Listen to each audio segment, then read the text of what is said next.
Saludos y bendiciones para toda la audiencia y para el Ministerio de Verdad Adventista. Agradezco a Dios por el estudio de la lección número 14, la última de este trimestre, programada para el sábado 30 de septiembre, Efesios en el corazón. Porque por gracia habéis sido salvados por la fe. Y esto no proviene de ustedes, sino que es el don de Dios, no por obras para que nadie se gloríe, porque somos hechura suya, creados en Cristo Jesús para buenas obras, que Dios de antemano preparó para que anduviésemos en ellas. Efesios capítulo 2, versículos del 8 al 10. La carta de los Efesios fue escrita por el apóstol Pablo, un misionero cristiano de primera categoría, pero ahora se encuentra bajo circunstancias especiales, prisionero en Roma. Desde ahí dirige su carta como un embajador en cadenas y prisionero de Cristo por amor a los gentiles. Tiene la seguridad de que su carta sería leída en los hogares e iglesias de Éfeso, pero que finalmente llegaría a toda la sociedad judía y gentil en la faz de la tierra. La carta tiene un enfoque atemporal y universal. Los temas que se abordan allí presentan una visión global de la vida y del problema del pecado. Competen a toda la humanidad a través de los tiempos. Sus consejos son aún aplicables a los creyentes en todas partes y a las iglesias cristianas donde quiera que se encuentren. Repasando cada capítulo, debemos de tener en mente una pregunta. ¿Qué verdades importantes contiene la carta de los Efesios que debieran seguir modelando nuestra vida como creyentes? En el estudio de esta semana haremos una síntesis de toda la carta de los Efesios, intentando resaltar y entrelazar todos los temas principales concentrados en dos puntos importantes. Número 1, el misterio del Evangelio. Número 2, el fin de la gran controversia. Y finalizando con las aplicaciones pertinentes. Comencemos pues con el misterio del Evangelio. Nuestro estudio comparte un resumen de la carta de los Efesios, presentando el misterio del Evangelio, comenzando con la victoria de Cristo en la cruz y su exaltación posterior, entronizándose a la diestra del Padre Celestial y sirviendo en nuestro favor en el santuario celestial como ministro. Desde ahí sigue desarrollando la parte complementaria del plan de redención que fue diseñado desde antes de la fundación del mundo, con el fin de unificar en Cristo todas las cosas, tanto las celestiales como las terrenales. Y en su aplicación terrenal, y para dicho fin, Dios crea la iglesia para comunicar la multiforme sabiduría de Dios ante los principados y potestades y huestes espirituales de maldad en los lugares celestiales, para declararles su derrota en la cruz, para avisarles de que están bajo la autoridad suprema de Cristo y decirles que están sujetos a Él y que sus días están contados y que muy pronto serán eliminados y destruidos y se borrará del universo la mancha de su rebelión. Y que Dios en el nuevo cielo y en la nueva tierra está dispuesto a engrosar todos sus dominios con una nueva sociedad que contempla a judíos y gentiles convertidos en la fe, que constituyen una unidad o entidad multirracial, multiétnica y multigeneracional en Jesucristo. Se erigen ante el universo como monumentos a su triunfo sobre los poderes de las tinieblas. En el corazón mismo de la carta de los Efesios palpita la fascinación del apóstol por el Evangelio, manifestado como un misterio que fue escondido a través de todos los tiempos y milenios, pero que ha sido revelado en los últimos días. El apóstol celebra porque Dios nos ha dado a conocer el misterio de su voluntad, Efesios 1:9, el misterio acerca de la herencia gloriosa en Jesús, Efesios 1:11. Contrastando nuestro pasado sin Cristo con nuestro presente en Cristo, nuestro estado era desesperado y oscuro, Efesios 2 del 1 al 4.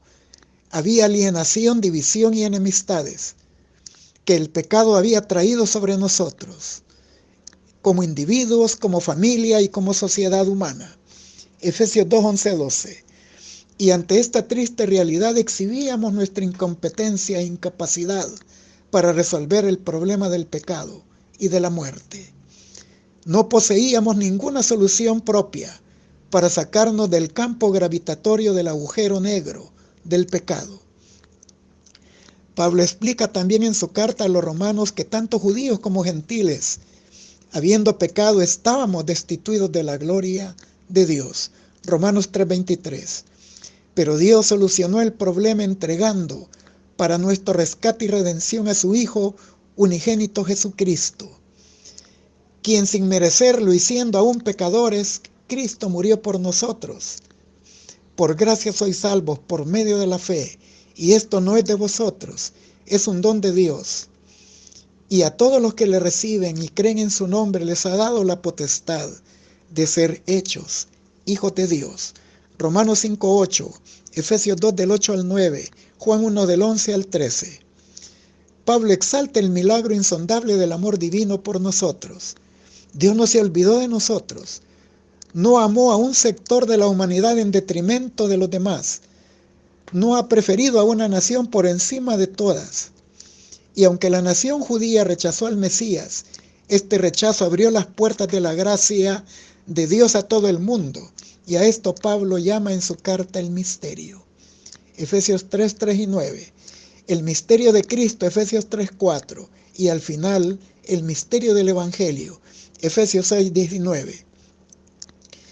Que estuvo oculto por los milenios y que Dios eligió a la generación paulina para vivir en ese tiempo histórico único, cuando ese misterio sería revelado completamente, para que todos los conocieran. Efesios 3:9, Romanos 16:25, 1 Corintios 2:7, Romanos 1:26-27, Colosenses 2:2. Y para que todos replicaran la actitud que tomó aquel hombre de la parábola de Cristo que encontró un tesoro en un campo, Mateo 13:44, y que vendió todo lo que tenía para obtenerlo y tener el tesoro para sí. Filipenses capítulo 3 del 4 al 8. Y Pablo, a diferencia de otros personajes señalados en las parábolas de Cristo, no escondió el talento ni escondió el tesoro, sino que se embarcó en un viaje mundial para compartirlo, contándole a todos acerca de este misterio. Este misterio sobre el hecho de que Dios es amor y que Él nos creó por amor, que murió su Hijo en nuestro lugar por amor, que nos rescató para morar y poner su Espíritu Santo en nosotros, y todo por amor, y que ha prometido que al finalizar la obra celestial de Cristo, Él regresará para volver por nosotros, porque Él es amor. Pablo coloca en el mismo corazón de su carta la cita de Efesios 2, del 8 al 10. Pero Dios, que es rico en misericordia por su gran amor, con que nos amó aún estando nosotros muertos en delitos y pecados, nos dio vida juntamente con Cristo. Por gracia sois salvos. Este versículo ha cambiado y transformado millones de seres humanos. Les ha dado una nueva visión de la vida y del mundo presente y del venidero. Entre ellos, Martín Lutero halló en ese pasaje, los versículos de la gracia que conquistó su corazón y que le dieron la materia prima en las declaraciones esenciales de la llamada Reforma Protestante, que la salvación se obtiene solo por la fe, solo por la gracia, solo por Cristo y solo para la gloria de Dios, y todo esto basándose en la sola Escritura.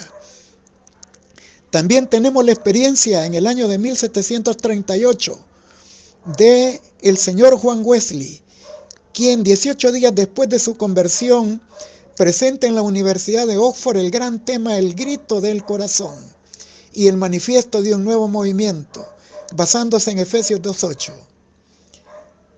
Porque Dios es capaz de transformar e impactar las vidas humanas. Este misterio, en las propias palabras de Pablo, es Cristo en vosotros, la esperanza de gloria. Colosenses 1:27. El impacto del poder del Evangelio se deja sentir en medio de un mundo dividido, lleno de sinsabores, en el testimonio profundo de amor y unidad entre los cristianos. Es en el capítulo 4 de su carta donde Pablo desarrolla más profundamente este tema. El capítulo enfatiza la necesidad de unidad no solo en la doctrina y como miembros de la organización, sino en Cristo, como la cabeza de la iglesia que es su cuerpo. Para ampliar este tema comienza mencionando los 7 unos: unidad en un cuerpo y en un espíritu, en una esperanza, en un Señor Jesucristo, en una fe, en un bautismo y en un Dios y Padre de todos. Efesios 4 del 4 al 6. Esto implica también en una unidad teológica y en práctica piadosa. Esto demanda de todos la colaboración directa, siendo solícitos en guardar la unidad del Espíritu mediante el vínculo de la paz. Efesios 4:3. Unidad en la misión para cuyo fin el Espíritu Santo reparte diversos dones, ministerios y operaciones para que todos seamos protagonistas útiles en la extensión de este mensaje, alcanzando a la humanidad perdida. Pero también estos dones sirven para el desarrollo de cada miembro de la iglesia, en donde todos formamos parte activa, en donde cada miembro debe de contribuir en la robustez con sus dones espirituales. Efesios 4, 7 al 16. Todos debemos de beneficiarnos también de la obra de los apóstoles, profetas, evangelistas, pastores y maestros. Efesios 4, 11 y 12. Quienes actúan en la presentación de su mensaje de la verdad, actúan como ligamentos y tendones, ayudando a la función unificadora, ayudando al crecimiento y a la madurez cristiana y a estar completos en Cristo. Efesios 4, 13 y 15. Si retomamos que también en otras partes de las cartas de Pablo,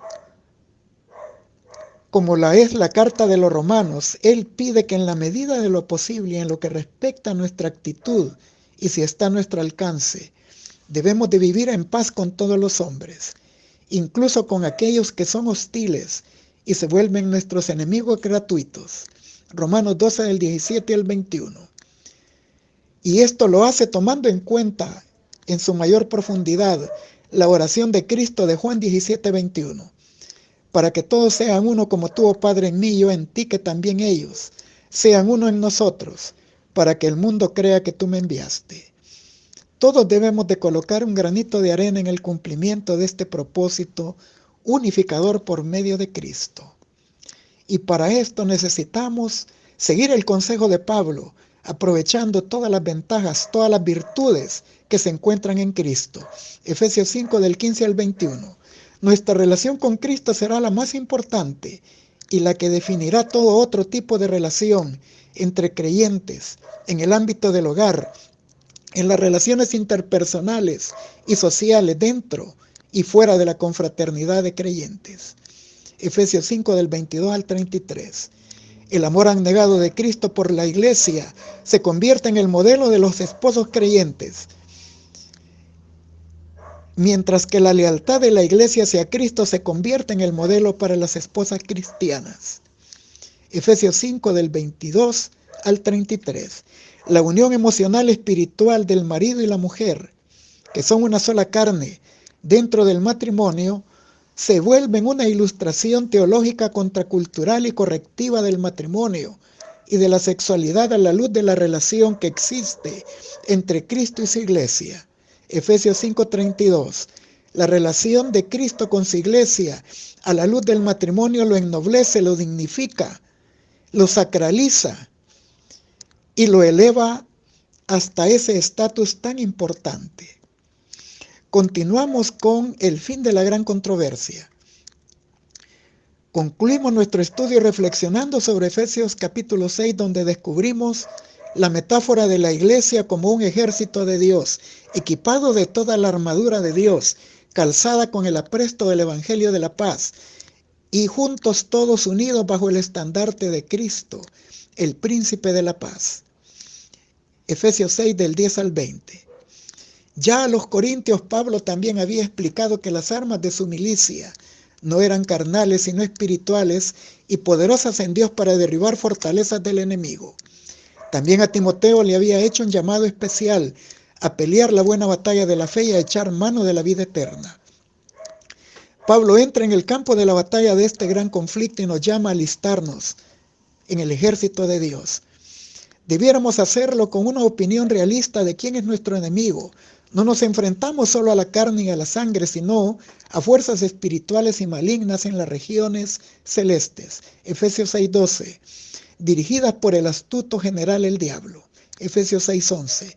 Pero Dios nos ha provisto de las armas más nobles, las de su propia armadura. Efesios 6:11. Ha puesto a nuestra disposición la verdad, la justicia, la paz, la fe, la salvación y el Espíritu Santo y el poder de la espada del Espíritu, que es la palabra de Dios. Efesios 6 del 13 al 17. Si Dios va delante de nosotros y estamos pertrechados de pies a cabeza, protegidos con la armadura que Él nos ha provisto, no podremos fallar. La victoria es garantizada. Un día la historia del pecado terminará, pero el misterio de Dios nunca se agotará por los siglos de los siglos. Finalizamos ahora con las aplicaciones pertinentes. Todos los tesoros del universo estarán abiertos al estudio de los redimidos de Dios. Sin restricciones por la mortalidad, volarán incansablemente ante mundos lejanos. Mundos que se estremecieron de tristeza ante el espectáculo de las aflicciones humanas y que también resonaron de alegría con canciones ante las noticias de un alma rescatada.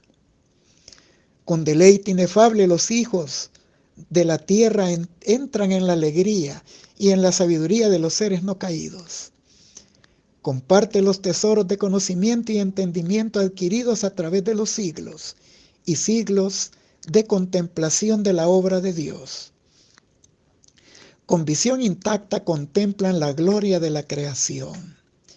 Soles, estrellas y sistemas, todos en su orden designado, rodeando el trono de la divinidad. Sobre todas las cosas, desde la menor hasta la más grande, está escrito el nombre del Creador, y en todos se muestra la riqueza de su poder.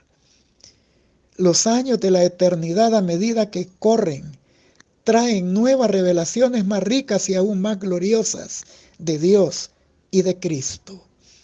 A medida que el conocimiento es progresivo, también aumentarán el amor, la reverencia y la felicidad. Cuanto más aprendan los hombres de Dios, mayor será su admiración por su carácter. Cuando Jesús abre ante ellos las riquezas de la redención y los asombrosos logros en la gran controversia contra Satanás, los corazones de los rescatados se emocionan con más ferviente devoción y con mayor alegría arrebatadora baten las arpas de oro, y 10,000 voces y 10,000 de miles de voces se unen para engrosar el poderoso coro de alabanzas. Y toda criatura que está en el cielo y en la tierra y debajo de la tierra, y los que están en el mar y todos los que hay en ellos, les oí decir: bendición y honra y gloria y poder sean para el que está sentado en el trono y para el Cordero por los siglos de los siglos. Apocalipsis 5:13. La gran controversia ha terminado. El pecado y los pecadores ya no existen. El universo entero está limpio. Una pulsación de armonía y alegría late a través de la vasta creación. De aquel que creó todo fluyen vida, luz, alegría, y a través de los reinos del espacio ilimitado. Desde el átomo más diminuto hasta el mundo más grande, todas las cosas animadas e inanimadas, en su belleza, sin sombras y alegría perfecta, declaran que Dios es amor. El gran conflicto, página 677 y 678. Hemos sido bendecidos con este estudio de este trimestre tan especial en la carta de los Efesios. Unámonos a Cristo, peleemos la buena batalla de la fe y echemos mano de la vida eterna. Unámonos entre nosotros mismos en la misión de rescatar almas para Cristo y declarar la derrota de los poderes infernales. Celebremos la salvación por la gracia que hemos recibido por la fe en Jesucristo y sus méritos en justicia. Recordemos esto en el rito de humildad y en la Cena del Señor. Y démosle gracias a Dios porque anunciamos que pronto viene Cristo por nosotros y muy pronto estaremos en el reino eterno y nada ni nadie nos apartará de su amor. Con estas palabras les externo mis deseos de un feliz sábado para todos en la infinita y gloriosa presencia del Señor.